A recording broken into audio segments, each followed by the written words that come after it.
शाळेचं नाव श्रीमती शांताबाई मुंजाजी दराडे माध्यमिक विद्यालय हिंगोली, जिल्हा हिंगोली। माझ्या शैक्षणिक साहित्याचं नाव आहे maths working model. Maths working model ह्या वर्किंग मॉडेलचा उपयोग असा आहे की वर्तुळ हे सर्व विद्यार्थ्यांना, बहुतांश विद्यार्थ्यांना असा अवघड वाटणारा भाग आहे। भूमितीमध्ये अवघड वाटणारा भाग आहे वर्तुळ।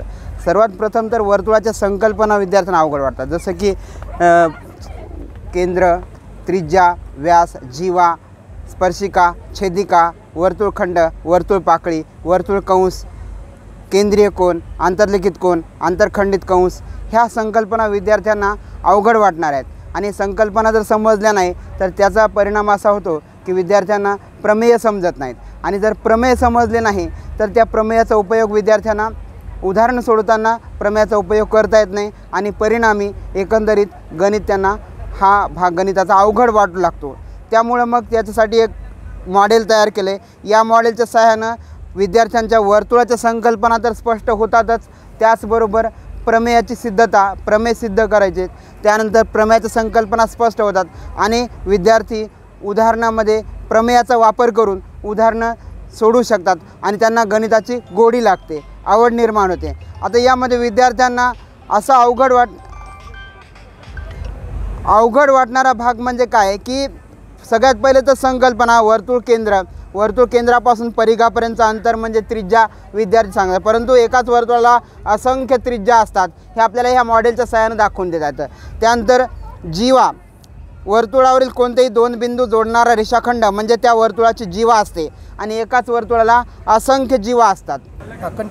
जीवा तर एक वर्तुळावरील कोणतेही दोन बिंदू जोडणारा रेषाखंड वर्तुळाची जीवा असते, आणि एकाच वर्तुळाला असंख्य जीवा असतात हे विद्यार्थ्यांना समजावून देतात या मॉडेलच्या सहाय्यानं। त्याचबरोबर सर्वात मोठी जीवा व्यास असते, वर्तुळ केंद्रातून जाणाऱ्या जीवेस व्यास असं म्हणतात। ही संकल्पना या मॉडेलमधून विद्यार्थ्यांना समजावून देता येते की, आणि व्यास त्रिज्या संबंधसुद्धा दर्शवला जातो की व्यास हा त्रिज्येच्या दुप्पट असतो हे पण सांगता येतं की त्रिज्येच्या डबल व्यास असतो। एकाच वर्तुळाला असंख्य व्यास असतात, असंख्य जीवा असतात। आता स्पर्शिका, वर्तुळावरील बिंदू आणि रेषेवरील जर सामायिक बिंदू असेल तर ती वर्तुळाची स्पर्शिका असते। एकाच वर्तुळाला असंख्य स्पर्शिका काढता येतात, प्रत्येक बिंदूशी वेगवेगळी स्पर्शिका काढता येते।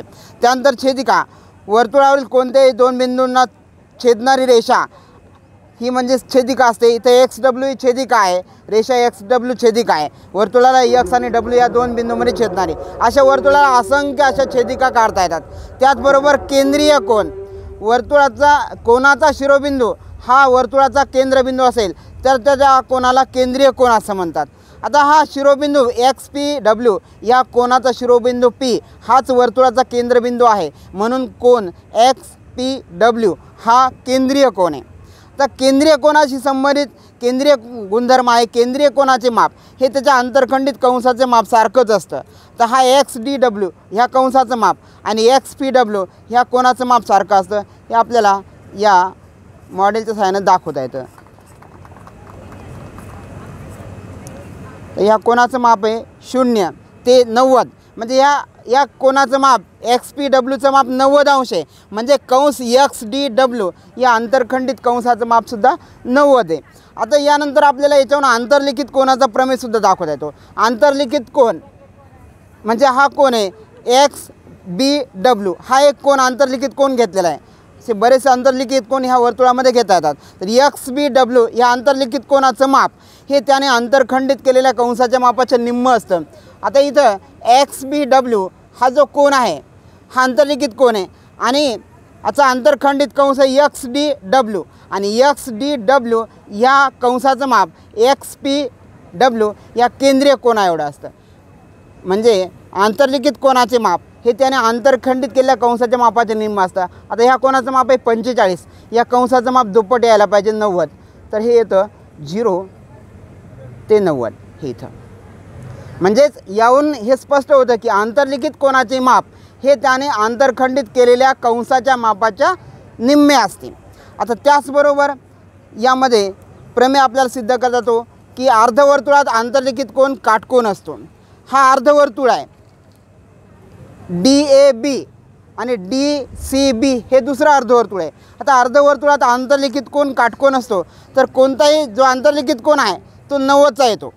हा प्रमेय आपल्याला येऊन दाखवता येतो, सिद्ध करता येतो की हा अर्धवर्तुळामध्ये DAB हा कोन, ह्या कोनाचं माप 90 अंश आहे, 0 ते 90. आता हा एकच आंतरलिखित कोन नाही, तर असे अनेक आंतरलिखित कोन आपल्याला दाखवता येतात. हा पण दाखवता येईल. DXB हा अर्धवर्तुळात आंतरलिखित कोन काटकोन आहे, हे पण इथे दाखवता येईल. हे 0 ते 90 ह्या कोनाचं माप. DXB हा अर्धवर्तुळात आंतरलिखित कोन आहे आणि अर्धवर्तुळात आंतरलिखित कोनाचं माप 90 अंश आहे. परत अजून दुसरा अर्धवर्तुळ आंतरलिखित कोन आपल्याला इकडचंही दाखवता येईल. म्हणजे ही संकल्पना विद्यार्थ्यांच्या अगदी स्पष्ट होईल आणि विद्यार्थी या संकल्पनेच्या आधारे उदाहरणं सोडवू शकतील. पहा, हा जो आहे DCB हा पण अर्धवर्तुळात आंतरलिखित कोन आहे आणि हा सुद्धा काटकोन आहे, हे या मॉडेलवरून स्पष्ट होतं. सर्वच प्रमेय याच्या आधारे आपल्याला दाखवता येतात. देऊ का सगळं सांग?